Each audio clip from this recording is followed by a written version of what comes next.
Hi all welcome back to my channel Thavi Megha vlogs. ಇವತ್ತು ನವಣೆ ಬಿಸಿಬೇಳೆಬಾತ್ ಹೇಗೆ ಮಾಡೋದು ನೋಡೋಣ ಬನ್ನಿ.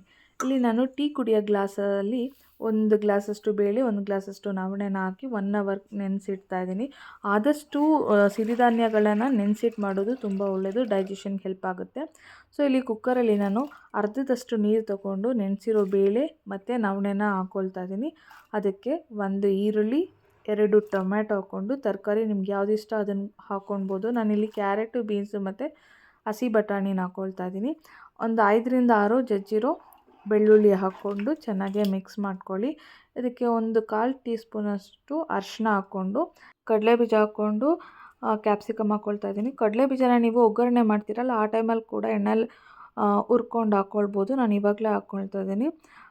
MTR ಅವರ ಬಿಸಿಬೇಳೆಬಾತ್ ಪೌಡರು 2 ಪ್ಯಾಕೆಟ್ ಯೂಸ್ ಮಾಡ್ತಾ ಇದ್ದೀನಿ, 10 ರುಪೀಸ್ದು. ಮಿಕ್ಸ್ ಮಾಡಿ ಒಂದು 4ರಿಂದ 5 ನಿಮಿಷ ಚೆನ್ನಾಗಿ ಕುದಿಸಿ. ಇದು ಕ್ವಿಕ್ಕಾಗುತ್ತೆ, ಆಮೇಲೆ ತುಂಬಾ ಈಸಿ, ಆಮೇಲೆ ಹೆಲ್ದಿ ಕೂಡ. ಇದು ಡಯಟ್ ಮಾಡೋರು ತೊಗೊಳ್ಬೋದು, ಆಮೇಲೆ ಡಯಾಬಿಟಿಕ್ ಪೇಷಂಟ್ ತುಂಬ ಒಳ್ಳೆಯದು. ಸೊ ಇವಾಗ ನಾನು ಲಾಸ್ಟಲ್ಲಿ ಇದಕ್ಕೆ ಸ್ವಲ್ಪ ಹುಣಸೆ ರಸ ಹಾಕ್ಕೊಳ್ತಾ ಇದ್ದೀನಿ. ಹಾಕ್ಕೊಂಡು ಸ್ವಲ್ಪ ಬೆಲ್ಲ ಹಾಕ್ಕೊಂಡ್ರೆ ಟೇಸ್ಟ್ ಮಾತ್ರ ತುಂಬ ಚೆನ್ನಾಗಿ ಬರುತ್ತೆ.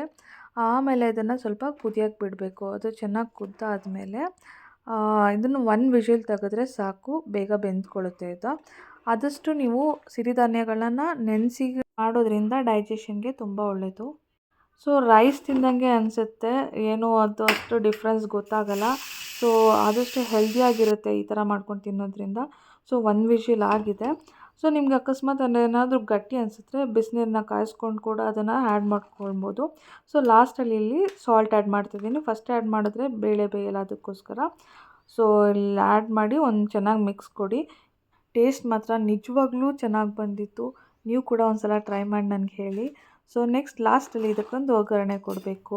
ಸೊ ಅದಕ್ಕೆ ಸ್ವಲ್ಪ ಎಣ್ಣೆ ಹಾಕ್ಕೊಂಡು ಸಾಸಿವೆ, ಇಂಗು, 1 ಕೆಂಪು ಮೆಣಸಿನ್ಕಾಯಿ ಮತ್ತು ಕರಿಬೇವು ಹಾಕ್ಕೊಳ್ಳಿ. ಸೊ ಕೊತ್ತಂಬರಿ ಸೊಪ್ಪು ಕೂಡ ಲಾಸ್ಟಲ್ಲಿ ನಾನು ಗಾರ್ನಿಷಿಗೆ ಹಾಕ್ತಾಯಿದ್ದೀನಿ. ಇದನ್ನು ಗೋಡಂಬಿ ಹಾಕಿ ನೀವು ತುಪ್ಪದಲ್ಲಿ ಫ್ರೈ ಮಾಡ್ಕೊಂಡು ಕೂಡ ಹಾಕ್ಕೊಳ್ಬೋದು, ಅದು ಕೂಡ ತುಂಬ ಚೆನ್ನಾಗಿರುತ್ತೆ. ಸೊ ಲಾಸ್ಟಲ್ಲಿ ಹಾಕಿ ಚೆನ್ನಾಗಿ ಮಿಕ್ಸ್ ಮಾಡಿ. ಸೊ ಇದಕ್ಕೆ ಲಾಸ್ಟಲ್ಲಿ ತುಪ್ಪ ಆ್ಯಡ್ ಮಾಡಿ. ಬಿಸಿಬೇಳೆಬಾತ್ಗೆ ತುಪ್ಪ ಇಲ್ಲ ಅಂದರೆ ಏನು ಚೆನ್ನಾಗಿರುತ್ತೆ ಅಲ್ವಾ? ಸೊ ಆರೋಗ್ಯಕರವಾದ, ರುಚಿಕರವಾದ ನವಣೆ ಬಿಸಿಬೇಳೆಬಾತ್ ರೆಡಿ. ನೀವು ಕೂಡ ಟ್ರೈ ಮಾಡಿ ನೋಡಿ. ಸೊ ನೆಕ್ಸ್ಟ್ ವ್ಲಾಗಲ್ಲಿ ಇನ್ನೊಂದು ರೆಸಿಪಿ ಜೊತೆ ಸಿಗ್ತೀನಿ.